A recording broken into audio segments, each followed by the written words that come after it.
Régis Meyer-Messier, de l'entreprise circulaire et donc aujourd'hui sur ce tout premier numéro, nous allons parler de qu'est-ce que l'économie circulaire? Donc, voilà, c'est une petite séance pour, réfléchir sur les bases, à savoir qu'est-ce que l'économie circulaire? Et donc juste avant de commencer cette session, je vais me présenter rapidement pour ceux qui ne me connaissent pas. Donc, je m'appelle Régis, j'ai 32 ans et je suis passionné d'économie circulaire et du monde nordique. Alors pour l'histoire par rapport à l'économie circulaire, vous le verrez, assez rapidement, lors de ce slide. Mais pour tout ce qui est du monde nordique, en fait, pour vous parler un peu de ma vie, je suis ingénieur en performance industrielle durable, avec 9 ans d'expérience et en fait, je suis diplômé de Grenoble INP Génie industriel et à la fin de mes études, je me suis dit: «Ouais, ben, même si je fais de performance industrielle durable, le côté durable, je trouve qu'il est un peu faible». Donc je me suis dit: «Et si j'allais voir, ce qui se passe en Finlande?»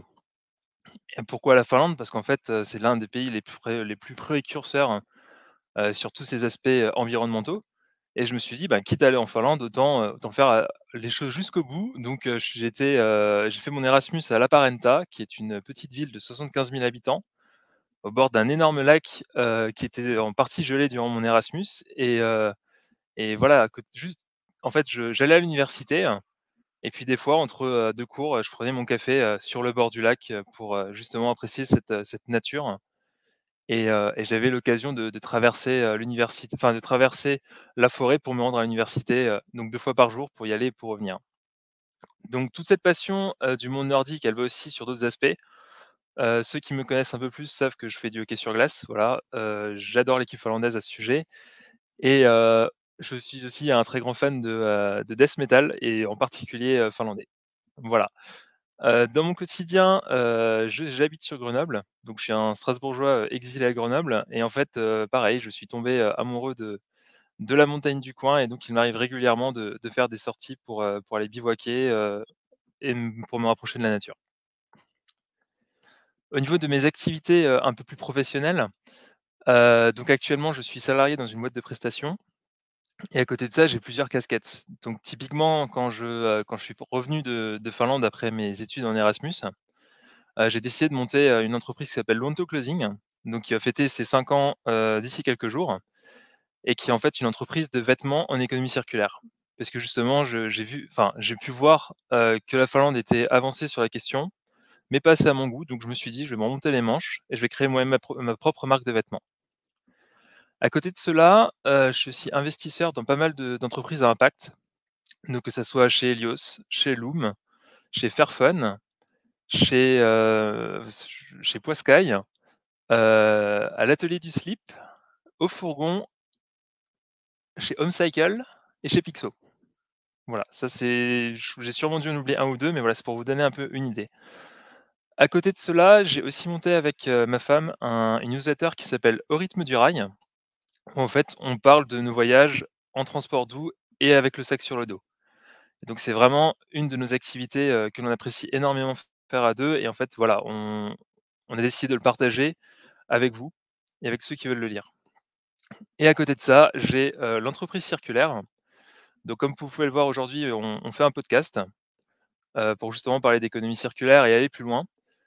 Mais en fait, c'est surtout que moi je suis, voilà, ingénieur en performance, durable. Ça fait 9 ans que je fais de l'optimisation sur les chaînes de production en industrie et je me suis dit que ça serait bien d'arriver à combiner cette expertise-là avec mon autre expertise sur l'économie circulaire pour justement, parler d'économie circulaire, moderniser tout ça et trouver des solutions aux différentes problématiques. Donc c'est d'ailleurs pour ça que j'ai monté, ce podcast qui s'appelle «L'entreprise circulaire». Alors en plus d'être un podcast, comme vous pouvez le voir, c'est aussi, une version live. Donc, bonjour à ceux qui sont sur LinkedIn, bonjour à ceux qui sont sur YouTube et merci d'être là aujourd'hui.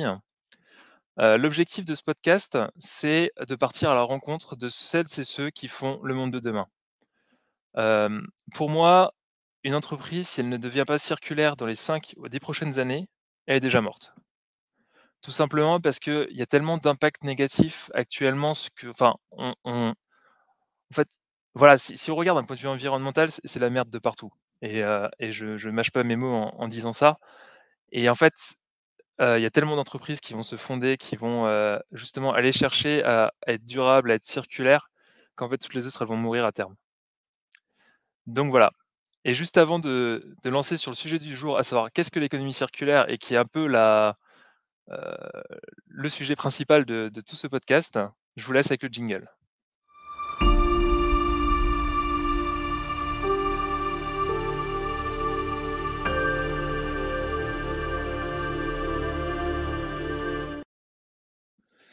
Donc voilà, entrons dans le vif du sujet. Avant de parler d'économie circulaire, pour moi, il est important de faire un petit tour d'horizon des différentes problématiques qui en jeu que nous avons actuellement, sur notre terre. Donc, pour ceux qui peuvent voir mon écran, voilà, vous en voyez quelques-uns. Il y a typiquement tout ce qui est, réchauffement climatique. Voilà, on en parle énormément. Il y a le fait qu'on manque d'eau, cruellement et qu'on a de plus en plus de sécheresse. Il y a les différentes limites planétaires qui sont en train d'être dépassées les unes après les autres. Il y a d'ici 2050, il devrait y avoir plus de plastique en proportion dans les océans que de poissons. On a des problèmes sanitaires liés à tout ça et surtout nous, hommes, on accumule des montagnes de déchets. Mais quand je dis des montagnes de déchets, c'est typiquement en Indonésie, à Jakarta, ils ont tellement accumulé de déchets qu'en fait, ils ont une montagne à côté de leur ville qui doit faire, 1000, je crois plus de 1000 mètres d'altitude. Donc bon, les Grenoblois, ils vont sourire parce que ça reste une collinette. Mais bon, ils sont quand même, enfin, cette montagne de déchets, en fait, pour mettre des déchets au-dessus, en fait, ils se passent les déchets entre pelleteuses, quoi. C'est juste, complètement abusé quand on voit les vidéos et on se dit: «Mais dans quel monde on vit, quoi?» Franchement. Et en fait, ce monde-là, notre situation actuelle, c'est qu'on est dans l'économie linéaire. L'économie linéaire, très simplement, c'est on extrait de la matière première du sol, donc de notre mère nature, pour produire de plus en plus, pour consommer de manière, ponctuelle, donc sur du tout jetable, comme sur des choses un peu plus durables, pour ensuite jeter. Donc toute cette, situation-là, donc extraire, produire, consommer, jeter, ça représente énormément en pourcentage actuellement dans notre société. Donc voilà, on estime à 92, l'économie actuelle, on estime actuellement que 92 de l'économie actuelle est sous ce format-là, donc en mode économie linéaire, extraire, produire, consommer, jeter. Et encore, c'est dans le meilleur des cas parce qu'en fait, la plupart du temps, on surproduit, ce qui fait qu'on jette directement avant de consommer. Et avant de vous parler de l'économie circulaire, j'avais surtout envie de commencer par qu'est-ce que n'est pas l'économie circulaire? Parce qu'en fait, c'est une discussion que j'ai, régulièrement avec pas mal de personnes et quand je leur dis: «Bah, voilà, moi j'ai une passion dans la vie, c'est l'économie circulaire», on me sort toujours la même chose: «Ouais, bah, de toute façon, l'économie circulaire, c'est du recyclage, quoi». Et là, je leur dis: «Bah, en fait, c'est un peu beaucoup plus compliqué que ça et si on pouvait ne pas recycler, on serait peut-être vraiment dans une économie circulaire». Et là, c'est à partir de là que commencent de grandes discussions. Un autre point qu'on me dit régulièrement, c'est: «Ouais, l'économie circulaire, c'est juste une manière de mettre un petit coup de verre, un petit coup de peinture pour faire du greenwashing et pour dire: "Ben, voilà, c'est bon, on a un tout petit peu réduit notre emballage de carton, donc voilà, nickel, on est circulaire, quoi"». Non, l'économie circulaire, c'est pas ça et on verra un peu plus tard ce que c'est. Et le troisième, et bah, c'est une manière de nous faire consommer plus en nous disant: «Bah, voilà, c'est vertueux, donc consommez mes amis». Il y a énormément d'entreprises qui jouent là-dessus, qui jouent sur ce côté circulaire. La bonne nouvelle, c'est qu'en fait, l'économie circulaire, c'est pas ça du tout et c'est pas du tout l'objectif. Donc allons sur qu'est-ce que l'économie circulaire? L'économie circulaire, c'est 3 principes. Le premier, c'est d'éliminer les déchets et la pollution.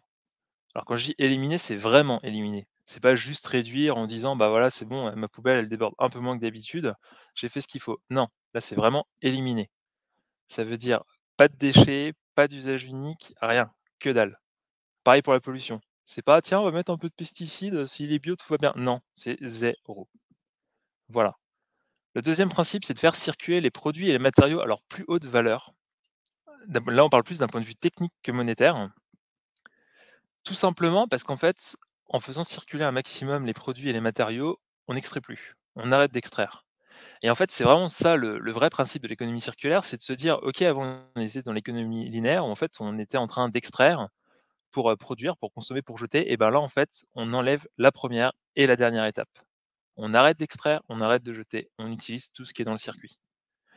Et là, je peux vous dire qu'il y en a énormément et j'aime bien prendre, par exemple, le tote bag, un mug, ce genre d'objet parce qu'en fait, on nous dit toujours: «Bah, voilà, tenez, prenez, c'est circulaire, c'est cool, vous ferez moins de déchets avec ça». Et ben, en fait, non, pas forcément parce qu'il y en a déjà tellement qu'en fait, Ça devient juste un non-sens, en fait, actuellement. C'est un non-sens écologique d'offrir une tasse ou un tote bag à quelqu'un, actuellement. Parce que justement, on en a tellement que, en fait, on pourrait juste se le partager. Et le troisième principe de l'économie circulaire qu'on oublie tout le temps, c'est le fait de régénérer la nature. Parce que même si on élimine tous les déchets et qu'on fait circuler au maximum, et ben, en fait, l'économie circulaire est quand même une économie intentionnelle avec pour but de faire en sorte, de garder notre nature telle qu'elle devrait être. Comme le disait Aurélien Barraud, en fait, ça sert à rien de produire une pelleteuse, circulaire, qui marche au biogaz si en fait c'est pour découper des arbres, quoi. Et c'est là, en fait, tout le non-sens de notre société actuelle, c'est qu'en fait, on se dit: «Ben, tiens, on va rajouter une petite couche de verre et puis comme ça, on va pouvoir, consommer plus, produire plus et cetera». Donc voilà. Donc les 3 principes, je les répète, c'est éliminer, faire circuler et régénérer. En plus de ces principes, il existe plusieurs, modèles pour l'expliquer. Le premier, c'est celui que vous avez à l'écran, qui est celui du diagramme papillon, qui a été conçu par la Fondation Ellen MacArthur et qui se sépare en 2 parties. Donc on le voit vraiment comme un papillon avec ses 2 ailes. La partie de droite étant plus sur des aspects techniques et la partie de gauche étant plus sur des aspects biologiques. Alors, je vais vous annoncer quelque chose que vous avez peut-être pas remarqué et qui va vous sauter aux yeux, c'est tout ce qui nous entoure a été à un moment ou l'autre extrait de nos sols ou de la nature d'une manière générale. Vous pouvez prendre n'importe quoi autour de vous, faites le test, je n'ai pas de contre-exemple. Si vous en trouvez, dites-le moi, je serai, ravi de débattre sur la question. À partir de donc ces éléments qu'on extrait du sol, il y a donc 2 boucles, une boucle technique et une boucle, un peu plus biologique. Dans les 2 cas, hem, il existe plusieurs étapes pour boucler et pour faire circuler plus, que ça soit d'un point de vue biologique ou d'un point de vue technique. La première, c'est tout ce qui est de maintenir, de prolonger et de partager. Donc typiquement, pour vous donner un exemple biologique, on va prendre l'exemple d'un t-shirt. Voilà, t-shirt 100 coton, donc extrait du coton du sol, puis après fabriqué. Et ben, on peut, en fin de vie, le partager et le redonner à un de ses proches. On peut, maintenir le prolonger en le réparant, typiquement s'il y a un trou à l'intérieur. Ensuite, on peut le réutiliser, le redistribuer.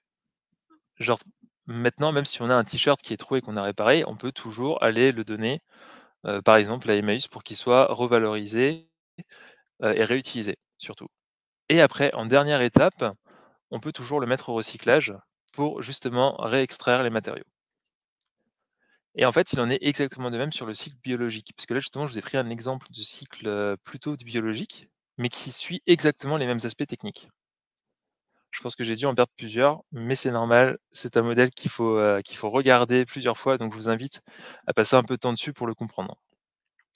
D'un point de vue biologique, hem, une fois que voilà, on a utilisé tout ce qu'on pouvait, il y a forcément des restes qui sont organiques, donc là, l'objectif, c'est d'arriver à le revaloriser au maximum, soit en créant du biogaz avec, soit en le réinjectant, comme engrais naturel, pour justement maintenir, et régénérer le plus possible la nature.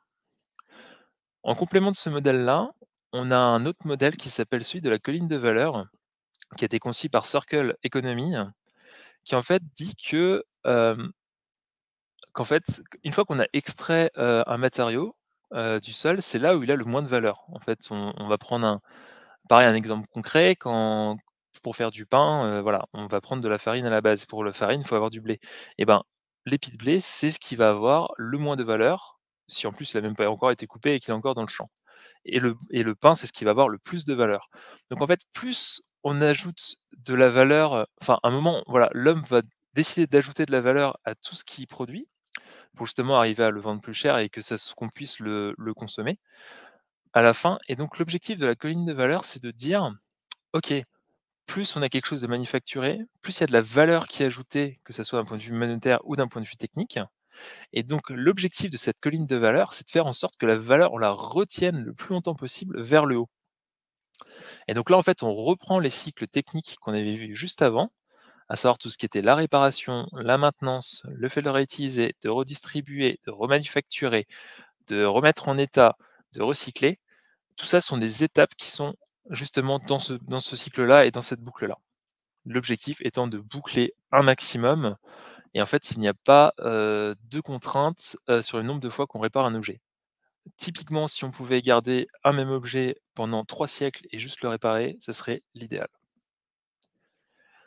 La combinaison de ces 2 modèles-là est ce que j'ai appelé le diagramme papillon et valeur ou la colline aux papillons, et donc ça, c'est une petite, un petit vue, maison. En fait, je me suis rendu compte que, cette économie circulaire, plus la valeur, technique était élevée, plus on pouvait, avoir une économie qui est proche. Alors là, je vais reprendre l'exemple d'un t-shirt, par exemple. Typiquement, ça va être plus simple, de donner son t-shirt en bon état à son petit frère, que de l'envoyer au recyclage pour qu'il soit, recyclé. Et en fait, justement, plus que ça, cette économie, de un, elle est proche, mais elle aussi, enfin, plus elle est proche et moins elle est énergivore. Parce que justement, le fait de redonner quelque chose, à son voisin qui est en bon état, c'est quelque chose qui demande très peu d'énergie et qui fait qu'on transporte un produit qui a une grosse valeur ajoutée de main en main. Si maintenant on voulait prendre le t-shirt pour le faire recycler, en fait, on arriverait sur quelque chose qui a une forte valeur ajoutée, à savoir un t-shirt, sur quelque chose qui a beaucoup moins de valeur, à savoir, du coton, et en plus, c'est beaucoup plus énergivore, de justement retravailler sur ce coton pour, enfin de ressortir le coton du t-shirt qui a déjà été fait, et surtout, on n'a pas d'usines qui font ça à côté de chez nous. Ou alors si vous en avez, c'est que vous êtes un gros vénard. À côté de ça, il y a, 3 bénéfices, que j'ai identifiés à l'économie circulaire. Le premier, c'est que c'est une source inépuisable d'innovation. Parce que, il y a tellement de possibilités de réutiliser les objets, de voir comment on peut en extraire moins, en jeter moins, qu'en fait, voilà, c'est vraiment une source inépuisable d'innovation. À côté de ça, et ça fait écho avec, la colline de papillons dont je vous parlais juste avant, c'est une économie qui est locale et qui est au service d'une vision mondiale. Parce que forcément, l'économie circulaire, c'est une vision mondiale, on aimerait tous pouvoir y arriver, et en fait, actuellement, l'impact que l'on a est toujours d'un point de vue local, ou principalement d'un point de vue local. Après évidemment, ça dépend, de ce que vous faites dans la vie et de comment vous pouvez avoir, de l'impact sur l'environnement de cette manière-là. Le dernier point, c'est une amélioration de la qualité de vie. Alors c'est mon pote qui en parlait, mais en fait, il existe plusieurs études actuellement qui montrent que tout ce qui est bon pour l'environnement est bon pour notre qualité de vie et pour notre santé. Exemple concret, forcément prendre son vélo pour aller, au travail va améliorer votre qualité de vie et votre santé par rapport au fait de prendre la voiture pour y aller. Parce que forcément, il y aurait un effort physique qui sera fait, qui vous permettra de vous dépenser et d'aller plus loin. Actuellement, nous sommes dans un constat. Le constat, c'est que, l'économie mondiale est à 7,2 circulaire. Pour donner un autre, ordre de grandeur, il y a 2 ans, ce chiffre était à 9,1. Donc le monde est de moins en moins circulaire, tout simplement parce qu'il y a des nouvelles, économies qui sont de plus en plus émergentes et qui, elles, consomment de plus en plus. Et à contrario de ce constat, du fait que l'économie devient de moins en moins circulaire, on n'a jamais parlé autant d'économie circulaire. Donc voilà, durant ce temps où on a baissé de 2 la circularité mondiale, on en a parlé 2 fois plus. Donc c'est un peu là ce que je suis en train de faire, actuellement, c'est voilà, on en parle, on en parle, on en parle, mais la question c'est comment est-ce qu'on peut aller plus loin et comment est-ce qu'on peut réellement rendre notre économie circulaire? Comment faire? J'ai identifié 5 étapes. La première, c'est de regarder les données, parce qu'en fait, on optimise ce que l'on connaît, et pour connaître, il faut aller chercher la donnée. Ensuite, il y a toute une étape d'éco-conception, en se posant la question, comment est-ce que je peux réutiliser d'autres matériaux? Comment je peux consommer moins de matériel? Comment je peux designer un produit pour qu'il soit, plus facilement, réparable, maintenable, et cetera. Pour qu'il soit le plus polyvalent possible, tout en ayant le nombre de fonctionnalités, dont l'utilisateur final a réellement besoin. De là, une autre étape, c'est, la prise à hauteur de l'ensemble des acteurs. Tout simplement parce qu'en fait, on ne peut pas concevoir seul un produit 100 circulaire. Parce qu'en fait, on a tous et toutes un rôle à jouer dans la chaîne de valeur, que ça soit d'un point de vue, logistique, que ça soit d'un point de vue, humain, que ça soit d'un point de vue, extraction des matières premières, tout ça. En fait, on a tous besoin de notre voisin et notre voisine pour justement, monter quelque chose de concret d'un point de vue circulaire. De là, ce que ça demande aussi, c'est de changer, notre manière de penser, de changer des business models. Alors évidemment, là, sur tout ça, j'ai des exemples un peu plus loin sur tout ça. Et en fait, tout ça, ces quatre points sont ancrés dans une boucle d'amélioration continue. Donc voilà, c'est les personnes qui connaissent les démarches PDCA, donc Plan to Check Act, on est clairement là-dedans.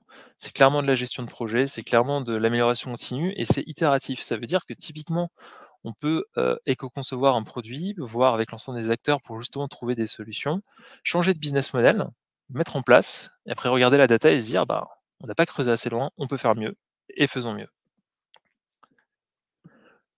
Pour parler d'éco-conception, là, j'ai mis quelques exemples. Il y a un casque qui s'appelle, Repeat, où en fait, c'est une boîte, hollandaise qui a décidé, alors déjà de mettre son casque en tant que service et pas forcément en tant que produit et surtout si on a besoin, de pièces détachées, on fait un petit mail, on renvoie la pièce défectueuse pour qu'elle soit recyclée et remanufacturée et nous renvoie une autre pièce pour qu'on puisse justement maintenir le plus longtemps notre casque audio. C'est un premier point d'éco-conception.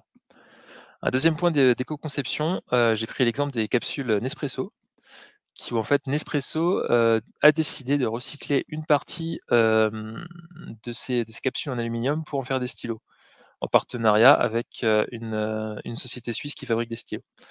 Alors je vous laisserai, juger pour, si c'est un coup de marketing ou si c'est vraiment de l'économie circulaire, mais en tout cas, voilà, ça reste une démarche d'éco-conception assez intéressante.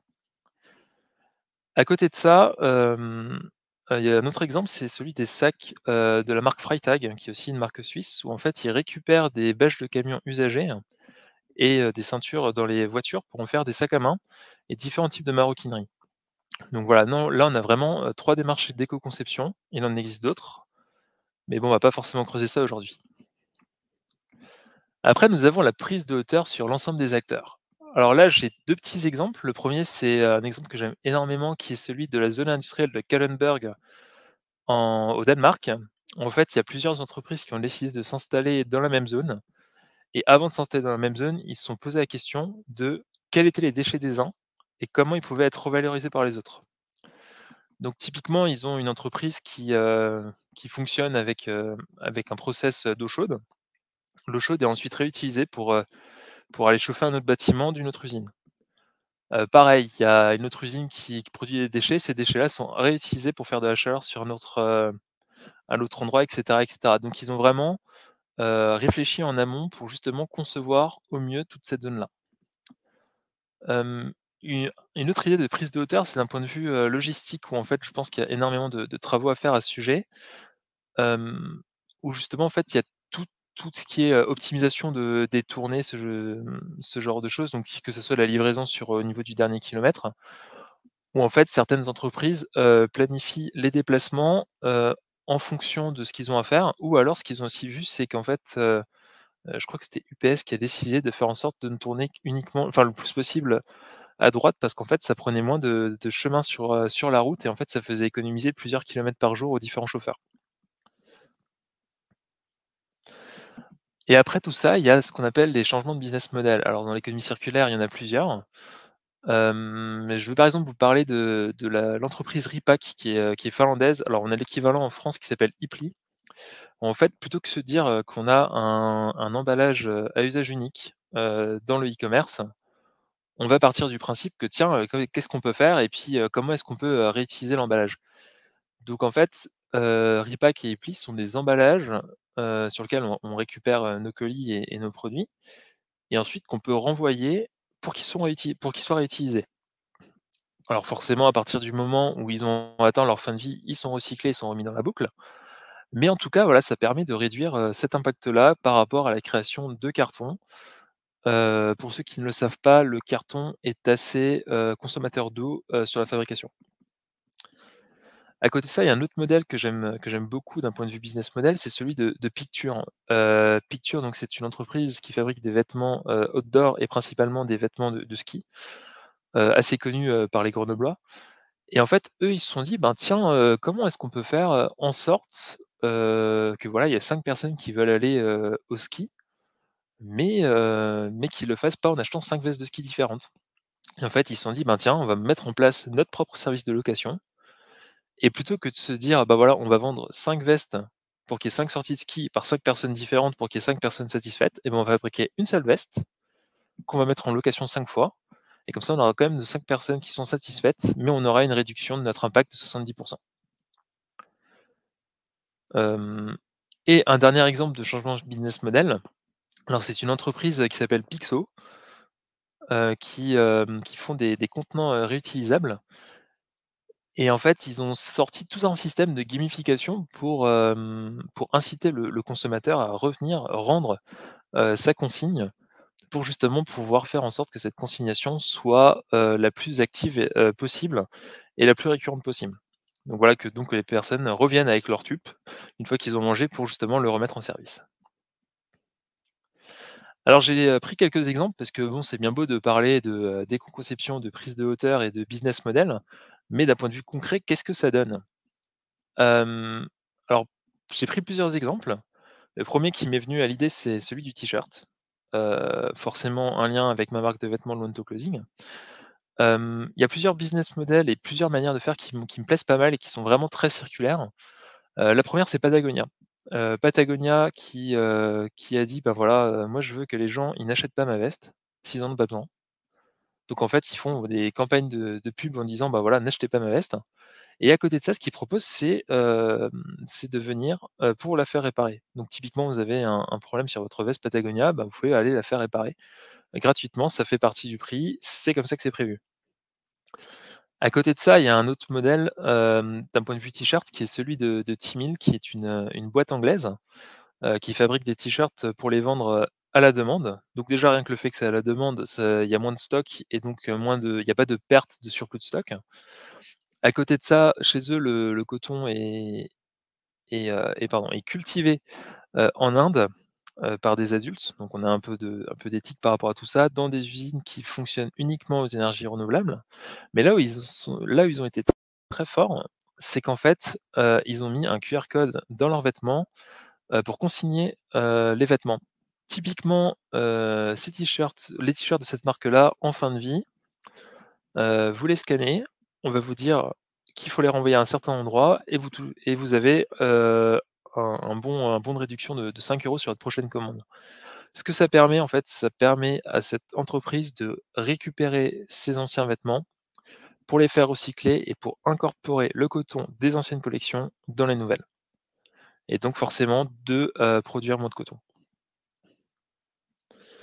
Un autre exemple que j'aime bien, c'est celui d'un crayon. Alors, un crayon de papier, on peut se dire: «Bah, voilà, c'est quelque chose d'assez basique, d'assez standard», et pourtant, en fait, c'est un impact carbone qui est, assez élevé, du point de vue de typiquement la mine qui est faite à base de carbone et de colle, donc qui n'est pas très, durable en tant que tel et avec le pourtour qui est, issu de bois issu de nos forêts. Alors la grande question, c'est comment est-ce qu'on peut rendre circulaire un crayon qui paraît pourtant quelque chose d'assez naturel, de très peu transformé? J'ai trouvé plusieurs réponses à cette question. La première, elle nous vient d'une entreprise, danoise qui s'appelle Sprout, où en fait ils ont intégré, à la place de la gomme, ils ont intégré, des graines. Ce qui fait qu'en fait ça permet, de faire repousser une plante en fin de vie du crayon. Donc l'objectif, c'est pas de reproduire un arbre pour arriver à le recouper pour refaire des crayons, mais en fait, ça pourrait être envisageable. Et à côté de ça, c'est toujours tout ce qui est un peu, plus sur de l'upcycling ou du surcyclage comme on appelle ça, où en fait on se dit: «Ben voilà, comment est-ce que je peux, réutiliser, mes crayons en fin de vie?»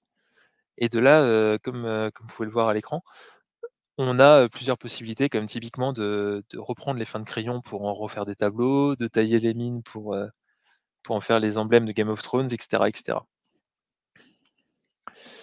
Un autre exemple que j'aime, utiliser, c'est celui du téléphone.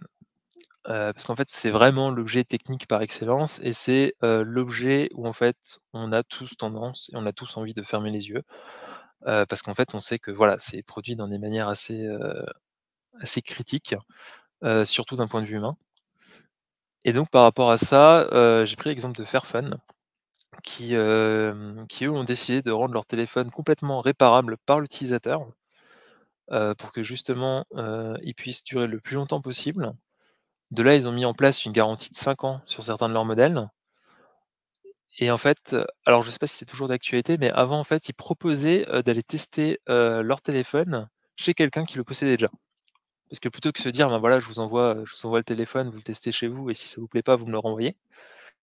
Et ben non, non, allez discuter avec quelqu'un qui l'a et voilà, on vous donne la possibilité de le faire, pour que justement vous pouvez lui poser des questions et voir si c'est le téléphone qui vous convient ou pas.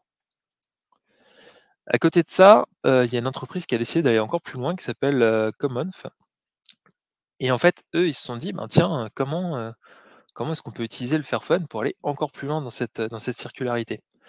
Alors eux, ce qu'ils proposent, c'est une coopérative et en fait, ils se disent: «Ben tiens, des fois, il y a des entreprises qui ont besoin de téléphones de société» et plutôt que de leur donner, enfin, en fait, la grosse problématique des téléphones de société, c'est qu'en fait, ça dépend vraiment du nombre de collaborateurs qu'on a dans l'entreprise et en fait, ce nombre-là, il varie et plutôt que de se dire: «Ben, tiens, je vais acheter un téléphone et puis peut-être qu'ils vont se le passer ou pas», non, là, la question, c'est de dire: «Bah, voilà, j'ai 25 personnes dans mon équipe, j'ai besoin de 25 téléphones ou pas». Heu, Ça à voir, mais dans tous les cas, je peux, aller récupérer, 25 téléphones et payer uniquement quand mes équipes les utilisent. Dernier petit exemple, que j'aime aussi énormément, c'est celui du skateboard. Alors, le skateboard est fait en bois, il existe une entreprise qui s'appelle, Setpli, parce qu'en fait, il y a la plupart des skateboards sont conçus à partir de 7 planches de bois et en fait, cette entreprise, récupère les planches de skateboard, usées pour ensuite les coller et réutiliser le bois pour faire différents objets, différentes créations. Donc ça va du jeu d'échecs, aux lunettes, aux nœuds papillons, aux boutons de manchette, aux stylos, et cetera. À côté de ça, il y a une autre entreprise grenobloise qui s'appelle, Knockboard, qui elle récupère des snowboards usagés ou des snowboards non conformes auprès des entreprises, de fabrication de snowboards, pour pouvoir les réutiliser, soit pour en faire des nouvelles planches, soit pour en faire des objets de décoration comme typiquement, une montre ou un miroir. À côté de ça, on peut aussi noter que Skitech fait un peu la même chose, en reprenant des skis et eux, ils ont plutôt décidé de partir sur de l'ameublement. Donc que ça soit des garages à vélo, ou du mobilier, d'intérieur. Et dernier petit exemple, c'est celui de la brosse à dents, qui elle aussi peut poser des problèmes, tout simplement parce qu'en fait les poils sont en plastique et ce plastique-là est, majoritairement accroché avec des agrafes dans, la brosse à dents, ce qui rend, le recyclage de la brosse à dents en tant que telle, impossible. Donc pour ce faire, c'est pareil, j'ai vu qu'il y avait plusieurs entreprises qui avaient essayé de chercher des solutions à cette problématique. Il y a l'entreprise française qui typiquement récupère uniquement les manches des brosses à dents pour pouvoir les faire refondre, les recycler et produire de nouvelles brosses à dents avec. Et sinon, il y en a qui sont allés encore plus loin en décidant de juste faire en sorte de pouvoir changer la tête de la brosse à dents tout en gardant le manche. Parce que oui, autant on a besoin de changer, la tête de notre brosse à dents régulièrement, autant le manche, on en a pas forcément besoin. Et un dernier exemple par rapport à la brosse à dents, c'est aussi, tout ce qui est l'usage de cosmétiques solides. Alors que ça va sur le dentifrice, mais ça va aussi sur du shampoing, du gel douche et cetera. Si vous prenez tous ces produits, de beauté, que vous les retournez, que vous regardez la composition, vous verrez que des fois, ils vous disent comme quoi c'est à 98 d'origine naturelle et en fait, quand on retourne et qu'on se rend compte que le premier ingrédient qui est majoritaire, c'est de l'eau, on espère bien que l'eau est naturelle dans ce produit. Là où je veux en venir, c'est que le fait de prendre, des, hem, pardon, des produits de beauté, solides, en fait, ça permet qu'il n'y ait pas de camion qui transporte de l'eau pour la faire venir chez vous avec en plus un peu de parfum et cetera dedans. Alors j'espère que cette, présentation vous a donné des idées. Hem, En parlant d'économie circulaire, il y a malheureusement quelques freins à son adoption. La première, c'est la surproduction. Parce qu'en fait, il y a pas mal encore d'industries qui décident de produire pour produire. parce qu'en fait, pour eux, c'est plus intéressant de produire plus en espérant pouvoir vendre plus. Ce qui va en lien avec la surconsommation. Heu, A-t-on vraiment besoin d'avoir 25 paires de chaussures à la maison? A-t-on vraiment besoin d'avoir plus de téléphones chez nous que de brosses à dents? Voilà. Ça va aussi avec un autre point qui est celle de la surinnovation. A-t-on vraiment, besoin d'avoir un téléphone 5G actuellement quand la 4G fonctionne déjà très bien? Que se passera-t-il quand la 6G va sortir? On va tous se ruer dessus pour l'avoir. Donc voilà, c'est des questions qui se posent sur ce point de vue-là, la surproduction, surconsommation, surinnovation. À côté de ça, il y a tout un aspect réglementaire, parce qu'en fait, il y a des choses qui sont faisables en dehors de France qui actuellement ne sont pas faisables en France. Là, je parle principalement, et je pense principalement à tout ce qui est réutilisation de l'eau. On a aussi des problématiques de résistance culturelle. Là, il y a un exemple que j'aime bien, mais c'est est-ce que maintenant si un fabricant décidait d'utiliser, les peaux de banane pour faire, du cuir végétal pour en faire des slips, est-ce que vous porteriez des slips en peau de banane? Donc voilà, ça c'est vraiment une histoire de résistance culturelle. Actuellement, nous ne sommes pas encore prêts à adopter une démarche 100 circulaire. Et le dernier point, qui est sûrement le plus important, c'est celui du manque d'incitation économique. Vu qu'actuellement, ça coûte moins cher de polluer que de faire les choses correctement. Pour aller plus loin, je vous invite à aller sur mon site, donc entreprisecirculaire, .atpotion.com, et je vous remercie d'avoir été là. Hem, en petit message que je peux vous laisser de fin, c'est: le meilleur déchet, c'est celui qu'on ne produit pas. Et maintenant, je vais répondre à vos questions, mais juste avant, je vous remets le jingle.